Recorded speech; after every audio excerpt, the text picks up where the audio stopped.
Nick's Cloud course just hit 173,000 views, 3 hours long, built entirely for developers.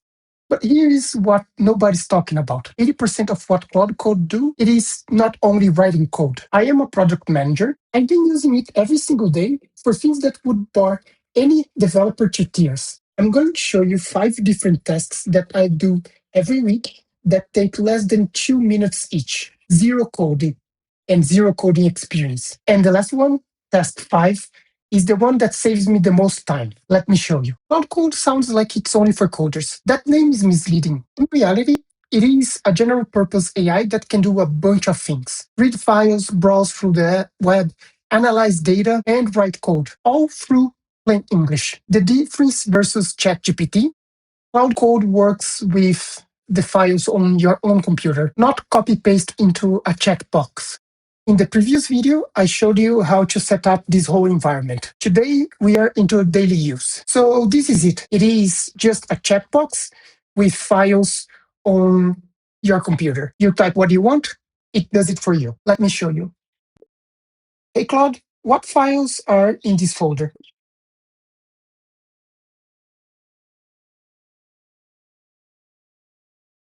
You can see over here, I asked what are the files, it executed some commands, and now it is just displaying what I requested, the files and the directories. That took just a few seconds. Now let me show you what happens when we ask it for a real task.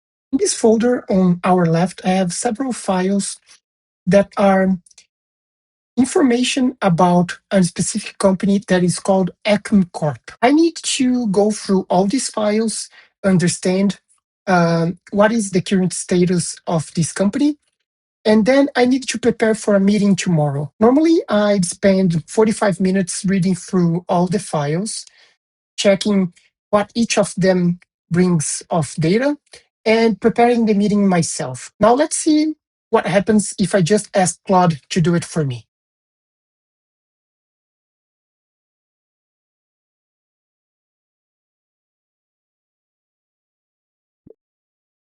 Research Acme Corp for me. Give me a one-page brief with 5 key facts, 3 risks, and what I should tell my team tomorrow.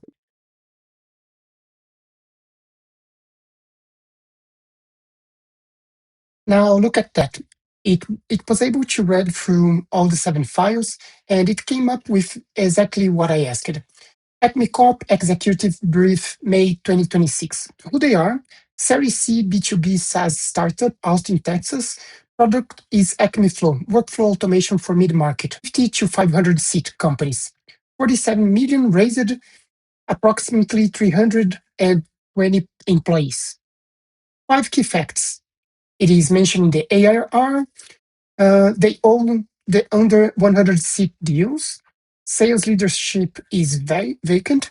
Their big product bet, it is an AI workflow builder, which is delayed. The strategic pivot toward financial services. They are building compliance audit features targeting 15 financial services logos by Q4 2026. 3 risks for them, opportunities for us. Sales vacuum, no one is actively rebuilding pipeline. AI costs overruns eating runaway. They are a Series C company burning budget on LLM inference without a GA product. Platform bundling threat, Microsoft Power Automate free with Microsoft 365, and Notion AI are good enough for basic workflows. What to tell your team tomorrow? Acme Corp is vulnerable right now. Their growth decelerates sharply in Q1. They lost their sales leader, and their flagship AI feature is delayed by cost problems. They are strongest below 100 seats, blah, blah, blah, etc. This would take me at least 45 minutes to prepare. And AI was able to generate it for me for about under 2 minutes. It gave me specific numbers and specific recommendations. But that's just reading. Let me show you what it can actually do to our own files. Everyone has a downloads folder that is complete chaos. Hundreds of files, no naming convention, screenshots from 2024 mixed with contracts and random CSVs. Look at this mess in our left side. This represents what I had in my desktop folder. What I'll do right now, it is ask Claude to check all of this mess and help me fixing it.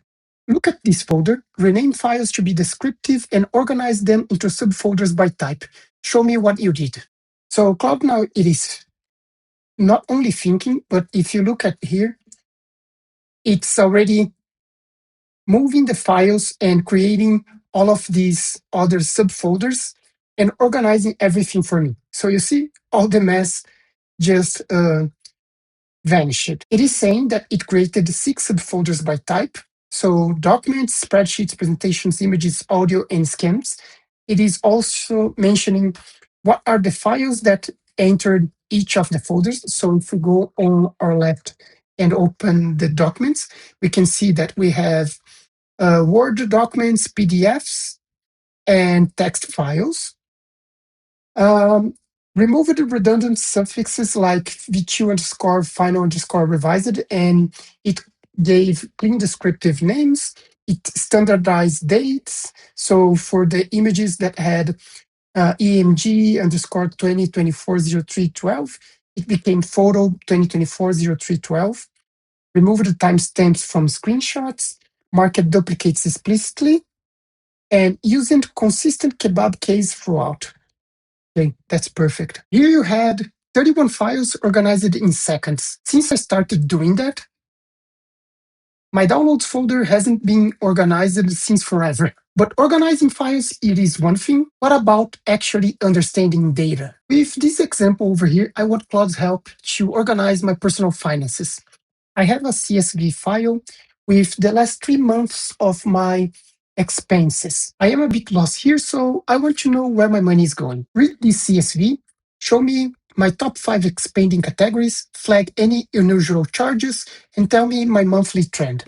Right now, Claude is trying to read through all of it, and it will create what I requested. Perfect. It came up with what I requested, saying, here is your Q1 2026 expense breakdown, the top 5 expanding categories. Shopping went from $177 to $656, making it growing by 270%. Healthcare, it went up a little bit, but the magnitude is not that great. Dining and restaurants also went up. Subscriptions went up and groceries also went up.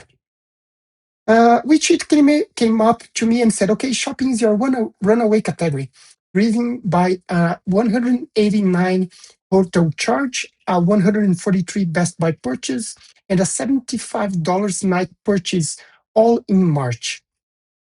The unusual charges that it flagged, it even found potential duplicates or double charges.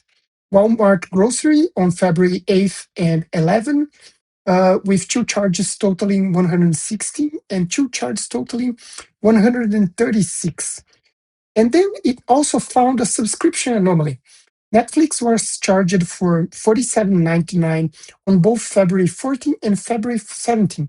Your normal rate is $22.99. That's 2 extra charges at 2x the normal price, worth investigating. If we go through the file, let's see what we have on February 14 and February 17. Okay, February 14, we have Lyft, Trader Joe's, Target, Nike, Netflix, $47.99, and here as well on the 17th, Netflix, $47.99. Okay, that's very, very good. And it helps me a bunch. It even got something that it is wrong. And then it came up with even high outliers. Weekend hotel in Austin, almost $200. Best Buy, significantly above your typical 50, 66 Best Buy spend. TurboTax Online, almost $90 for seasonal but large one-time tax filing. And then it came up with my monthly trend. January, February, March. So my transactions were above the threshold. I was able to increase my spending by almost 52% from January to March. Your Q1 total is $6,000 with a monthly average of $2,000. The trajectory is accelerating. So it was clever enough to see that I am expending more money as the months go by, and this is not a good sign. It is also bringing me what are my biggest drivers for the increase, which are shopping related. And then it came up with checking those Netflix double charges, which have a high chance of being wrong. If I was doing that by myself on Excel, it would take me at least 20 minutes to check every single one of those transactions and even find what were the trends. Claude was able to do it under 30 seconds. And the best thing is that while it was doing, I could even have a sip of coffee, walk with my dog, or do anything that I wanted. What about the thing that it's the most of time for content creators? I will use my last recorded video for this one. On my left, I have the whole transcript of the complete video. I'll ask Claude Code to repurpose it for all different kinds of media that I wanted to launch. I need a LinkedIn post, a Twitter thread, and a YouTube description, all with different tones and different formats. Read this transcript, write me a LinkedIn post, professional, 150 words, a Twitter thread, 5 tweets, punchy, and a YouTube description with timestamps. Claude was able to read it, and it came up with, now I have the full transcript. This is a video about building a personal AI finance advisor using Claude Code and Anthropic's open source financial agent system. Let me create the 3 content pieces. Okay, it created all 3 pieces under this markdown file, which contain a LinkedIn post, a Twitter thread, and YouTube description. Let's see how it came up with. A LinkedIn post. I fired my financial advisor and replaced him with an AI system that runs every morning. Not because AI is smarter, because the structure behind it is. Okay. Oh, great. It even says that my first attempt was a disaster. Claude recommended a fund that lost 29%, quoted Bitcoin at 12K, and told me to sell every REIT I own. Okay, great. Twitter X-Thread. I replaced my financial advisor with 6 AI skills that run every morning. First attempt, disaster. Here's what I learned building it right. Then the second tweet, the problem was never the AI, it was the lack of structure, no rules, etc., etc., etc. Tweet 3, I took their institutional architecture and made 3 changes, replaced it, etc., etc., etc. And 6 skills, 0 subscriptions fees. Okay, awesome. And then the YouTube descriptions. I fired my financial advisor and built an AI replacement using Anthropic, etc. Full setup prompt and GitHub repo in the pinned comment. Awesome. And then it came up with the timestamps, 0, 145, 320, which are based on the transcript. This is amazing. It helps a lot. So 1 input, 3 outputs under what? 1.5 minutes. I actually have these running automatically every morning. But this is a topic for another video. Content is covered, but then there is one more. And honestly, this is the one that I use every single day. Someone sends you a complex mail, a vendor proposal, unclear timelines, unclear pricing. You need to respond professionally, but you don't want to spend 15 minutes crafting the mail. Here's an email I received. Draft a professional reply that says, I'm interested but need pricing clarity before our Q3 budget lock. And ask if she can share a detailed pricing breakdown by tier before our June 15th budget meeting. Keep it under 100 words. Let's see what Claude came up with. To Sarah, subject, AI integration proposal. Hi, Sarah. Thanks for the detailed proposal. The Slack plus Notion integration and automated test routing are generally appealing for our team. I'm interested but need pricing clarity before our Q3 budget lock. Could you share a detailed pricing breakdown by tier before June 15th budget meeting? Having specific numbers per integration level and team size would help me build the internal case. Happy to schedule a call once I've reviewed the breakdown. So this was professional, concise, and hit both points that I wanted. Now, watch this. Can you make it even shorter? Every professional writes more than 30 mails a day. This alone saves me an hour.